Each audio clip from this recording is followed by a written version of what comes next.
الحمد لله وحده لا شريك له والصلاة والسلام على محمد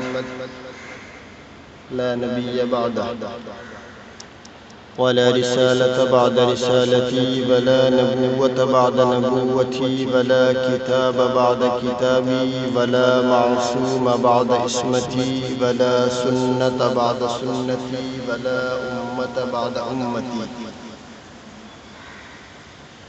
قال الله تبارك وتعالى في القرآن المجيد والفرقان الحميد: فأعوذ بالله من الشيطان الرجيم بسم الله الرحمن الرحيم.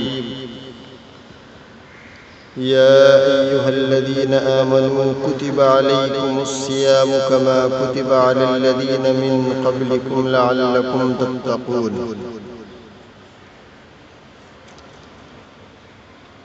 میرے محترم بزرگوں اور دوستوں، دینی اور ایمانی بھائیوں،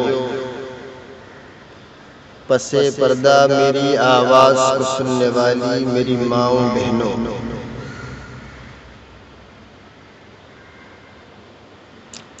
آپ تمام حضرات نے دیکھا ہوگا کہ جنگلوں، بیابانوں اور ویرانوں میں جہاں آب پاشی کا نظام نہیں ہوتا، انسان وہاں مادی وسائل کے باوجود پانی پہنچانے سے قاصر ہے، لیکن جب کبھی ابر رحمت برستی ہے تو ویرانوں میں بھی گھاس اگ آتی ہے،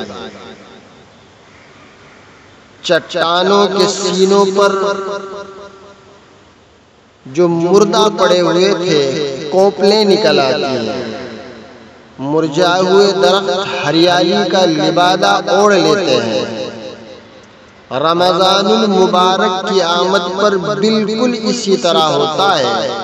خدائے وحدہ لا شریک لہ کی رحمت سے ایمان کی چنگاری سلگ اٹھتی ہے، بندے اپنے پروردگار عالم کی طرف متوجہ ہوتے ہیں۔ مساجدوں میں، مدارسوں میں، خانقاہوں میں، گھروں میں مسلمان خدا کی عبادات میں مشغول ہو جاتے ہیں۔ اس سال تو چھوڑ دیجئے، لاک ڈاؤن ہے، مسجدیں پہلے بھی موجود ہوتی تھی، نمازی پہلے بھی موجود ہوتے تھے، لیکن رمضان المبارک کی آمد کے ساتھ گھروں سے، بنگلوں سے، کوٹھیوں سے، جھوپڑیوں سے قرآن مجید کی تلاوت کی صدائیں بلند ہونے لگتی تھی۔ یہ رمضان المبارک رحمتوں اور برکتوں والا مہینہ ہے۔ اس مہینے کی عظمت اور فضیلت کا اندازہ اس بات سے لگایا جا سکتا ہے کہ سارے سال بندہ اپنے مالک کی رحمت کو تلاش کرتا ہے، لیکن برکات اور انوارات کا یہ بے مثال مہینہ ایسا ہے جس میں خدا وحدہ لا شریک لہ کی رحمت اپنے بندوں کو تلاش کی ہے۔ باقی مہینوں میں اگر رحمت خداوندی تقسیم کی جاتی ہے تو اس مہینے میں خدا کی رحمت لٹائی جاتی ہے، برسائی جاتی ہے۔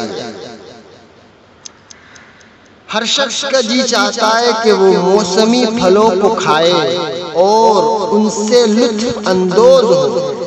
پھلوں میں اللہ جل جلالہ وعم نوالہ نے ایسی لذت اور چاشنی رکھی ہے کہ اس کے استعمال سے بدن میں طاقت آتی ہے، دل کو سرور ملتا ہے، طبیعت کو راحت پہنچتی ہے۔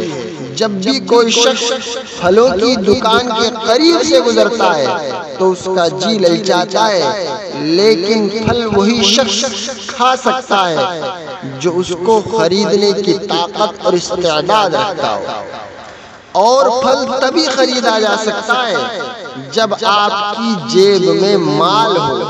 اسی طرح خدا وحدہ لا شریک لہ کی حاضری تب نصیب ہوگی جب انسان کے دل میں ایمان ہو۔ مال کے بغیر دنیا نہیں ملتی، ایمان کے بغیر آخرت کیسے سنور سکتی ہے؟ آخرت کیسے مل سکتی ہے؟ میرے بھائیوں، میری بہنوں، اصل چیز ایمان ہے۔ رمضان المبارک رحمتوں اور برکتوں والا مہینہ ہے۔ آج بھی بے شمار بدنصیب ایسے ہوں گے جو اس کے دربار میں سجدہ ریز نہیں ہو رہے۔ میرے محترم بزرگوں اور دوستوں، میں بارہا اس بات کو کہتا ہوں کہ یہ میرا بولنا، آپ کا سننا، میرا دین اور ایمان اور یقین اور روزوں کے تعلق سے بات کا کہنا اور آپ لوگوں کا سننا، یہ صرف اور صرف توفیق ملنے کی بنیاد ہے۔ یہ ساری توفیق کی بات ہے۔ پروردگار عالم جسے چاہے توفیق دے دیتا ہے، جسے نہیں چاہتا اسے رد کر دیتا ہے۔ اللہ تعالیٰ سے دعا کریں کہ وہ ہمیں ایمان سے بہرور فرمائیں اور توفیق کی دولت سے مالا مال فرمائیں اور توفیق عطا فرمائیں۔ توفیق کے اوپر مجھے ایک واقعہ یاد آ گیا کہ ایک نوکر اور اس کا مالک کہیں سفر پر جا رہے تھے۔ راستے میں نوکر کو ایک چھوٹی سی مسجد نظر آتی ہے۔ اس نے اپنے مالک سے کہا کہ مالک، اگر اجازت ہو تو 2 رکعت پڑھ لوں۔ مالک نے اسے نماز پڑھنے کی اجازت مرحمت فرما دی اور خود مسجد کے باہر بیٹھ گیا۔ نوکر کو یہ توفیق نصیب ہوئی کہ وہ اللہ کے دربار میں حاضر ہو گیا۔ مالک کو اتنی توفیق نصیب نہ ہوئی کہ وہ بھی اپنے ملازم کی طرح اپنے خدا کے دربار میں حاضر ہوتا۔ مالک باہر بیٹھا رہا۔ ملازم نے اپنے مالک الملک کے ساتھ راز و نیاز کی باتیں شروع کی۔ نوکر کا اپنے رب کے ساتھ ایسا رابطہ ہوا کہ کافی دیر ہو گئی، بہت دیر ہو گئی۔ راز و نیاز کی بات مالک اور رب کے درمیان میں، اللہ اور اس کے بندے کے درمیان میں۔ باہر جو منتظر مالک کھڑا تھا بڑا حیران ہوا کہ مسجد کے اندر کوئی مولوی نہیں ہے، کوئی مؤذن نہیں ہے، کوئی خادم نہیں ہے، کوئی واعظ نہیں ہے، کوئی تبلیغی جماعت موجود نہیں ہے۔ ملازم اکیلا ہی تو اندر گیا تھا، نہ جانے کہاں کھو گیا۔ کچھ دیر اور گزری تو باہر ہی سے مالک نے اپنے نوکر کو آواز دی کہ بھائی بہت دیر ہو گئی، باہر کیوں نہیں آتا؟ نوکر نے کہا کہ آنے نہیں دیتا۔ مالک نے حیران ہو کر پوچھا کون نہیں آنے دیتا؟ نوکر نے جواب دیا جو تجھے اندر نہیں آنے دیتا وہ مجھے باہر نہیں آنے دیتا۔ میرے محترم بزرگوں اور دوستوں، یہ سب اللہ کا عطا کردہ ہے، اس کی توفیق کی دولت ہے۔ میرے محترم بزرگوں اور دوستوں، ہمارے گھر میں اگر کوئی مہمان آ جائے بزرگوں تو ہم اس کی عزت اور تکریم کرتے ہیں تاکہ مہمان واپس اپنے گھر جا کر ہماری تعریف کرے۔ اگر ہمارے یہاں کوئی مہمان ایسا آ جائے جو بچوں کے لیے کھلونے لائے، ہمارے بہن بھائیوں کے لیے تحائف لائے، پھلوں کے ٹوکرے لائے، مٹھائی کے ڈبے لائے، ایسے مہمان کے لیے ہم کیا کچھ نہیں کرتے؟ اس کے آرام کا پورا خیال کرتے ہیں، طرح طرح کے کھانے پکاتے ہیں اپنے مہمان کی خاطر تواضع کے لیے۔ اگر خود تکلیف برداشت کرنا پڑے تو بھی اس سے پرہیز نہیں کرتے۔ رمضان المبارک خدائی مہمان مہینہ ہے جو ہمارے لیے رحمتوں اور برکتوں کے انبار لے کر آتا ہے، انوارات الہی اور تجلیات الہی کے انمول تحائف لے کر آتا ہے۔ یہ روحانی اور نورانی مہینہ ہمارے لیے دنیاوی مہمان سے 1000 ہاتھ درجہ افضل اور بہتر ہے۔ اسی مقدس اور پاکیزہ مہینے کا احترام اور اکرام کرنے سے یہ مہمان اللہ جل جلالہ و عم نوالہ کے سامنے ہماری تعریف اور توصیف ہی نہیں بلکہ ہماری بخشش کا ذریعہ بھی بنتا ہے۔ محترم حضرات، میری ماؤں بہنوں، دین کے اندر جتنی عبادات ہیں ان کی بڑی بڑی فضیلتیں ہیں۔ ہر عبادت کا اپنا درجہ اور مقام ہے۔ نماز بڑی پاکیزہ اور اعلیٰ عبادت ہے۔ حدیث پاک میں الصلاۃ عماد الدین، یعنی نماز دین کا ستون ہے، یعنی نماز کو دین کا ستون قرار دیا گیا۔ دین کا ایک اہم رکن حج ہے۔ حج ایسی عبادت ہے جس کے کرنے سے انسان کے سارے گناہ دھل جاتے ہیں اور وہ پاک صاف ہو جاتا ہے۔ سرکار دو عالم صلی اللہ علیہ وسلم نے فرمایا، حج کرنے والا اس طرح پاک صاف ہو جاتا ہے گویا وہ ابھی ماں کے پیٹ سے پیدا ہوا ہے۔ زکوٰۃ مالی عبادت ہے، اس کا اجر و ثواب بھی کسی عبادت سے کم نہیں۔ مختصر یہ کہ دین میں جتنے بھی نیک اعمال ہیں ان کے درجات، ان کے فضائل اپنی جگہ مستحکم ہیں، مسلم ہیں۔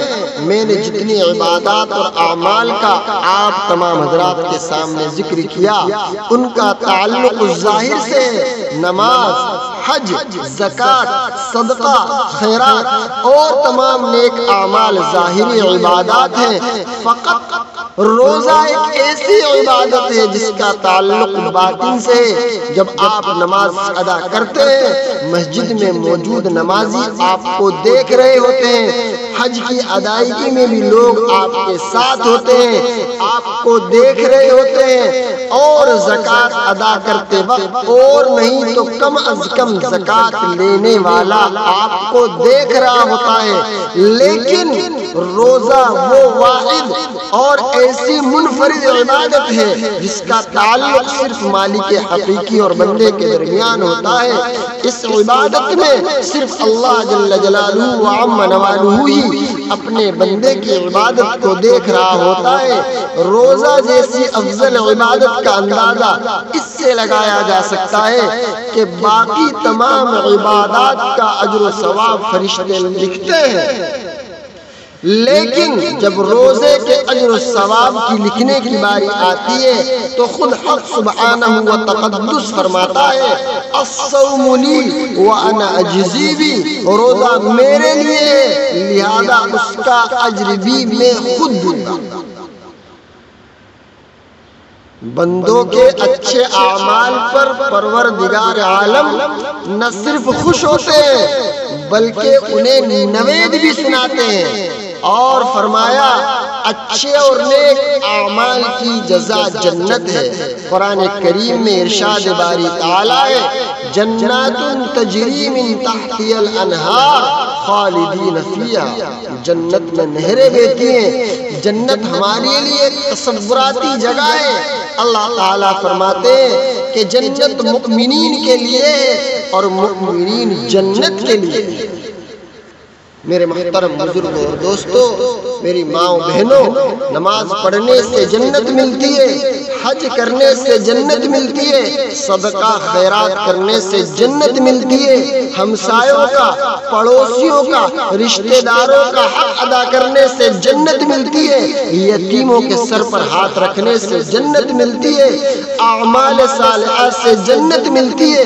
لیکن روزہ رب العزت کی ایک ایسی پسندیدہ عبادت ہے جس کے رکھنے سے جنت بھی مل جاتی ہے اور جنت والا بھی مل جاتا ہے۔